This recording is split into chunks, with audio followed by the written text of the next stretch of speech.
સુરતમાં અગ્નિદાહ સેવા કેન્દ્ર દ્વારા બિનવાસી મૃતકોનું શ્રાદ્ધ. સુરતમાં અગ્નિદાહ સેવા કેન્દ્ર છેલ્લા ઘણા વર્ષોથી બિનવાસી મૃતકોના કરે છે અંતિમ સંસ્કાર. દર વર્ષે શ્રાદ્ધ પક્ષમાં અગ્નિદાહ સેવા કેન્દ્ર દ્વારા કરવામાં આવે છે મૃતકોનું શ્રાદ્ધ.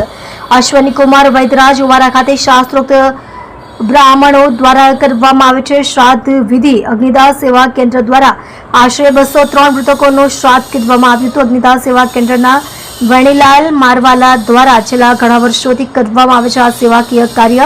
વૈદરાજના ઉવારા ખાતે શ્રાદ્ધ પક્ષની વિધિ કર્યા બાદ કરાવવામાં આવે છે બ્રહ્મભોજન. નમસ્કાર દર્શક મિત્રો, મારું નામ વેણીલાલ રસિકલાલ મારવાલા, અગ્નિદાહ સેવા કેન્દ્રના પ્રમુખ. અગ્નિદાહ સેવા કેન્દ્ર દ્વારા સુરત શહેરની અંદર બિનવારસી મૃતદેહોનું વિનામૂલ્યે ન્યાય જાતના ભેદભાવ વગર અંતિમ સંસ્કાર કરતી સંસ્થા દ્વારા આજે આખા વર્ષમાં 203 જેટલા મૃતદેહોના અંતિમ સંસ્કાર કર્યા છે. તેઓનું ભાદરવા વદ 14 ને શનિવારના દિવસે પવિત્ર તાપી નદીના કિનારા પર વૈદરાજ મંદિરના અવારે શ્રાદ્ધ વિધિ કરવામાં આવી રહી છે.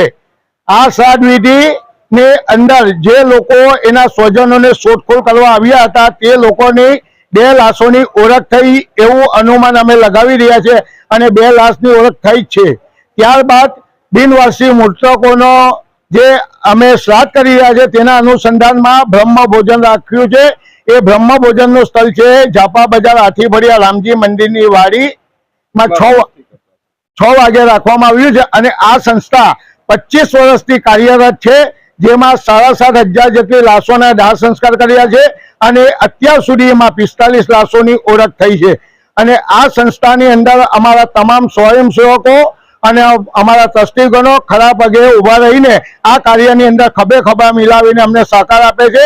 અને આ કાર્યની અંદર જે મહારાજ અમારા નિશાનભાઈ કુલદીપભાઈ મહારાજ આજે 25 વર્ષથી આ સંસ્થા સાથે સંકળાયેલા છે અને એ લોકો આ સંસ્થાને વિધિમાં પણ વિનામૂલ્યે સેવા આપી રહી છે.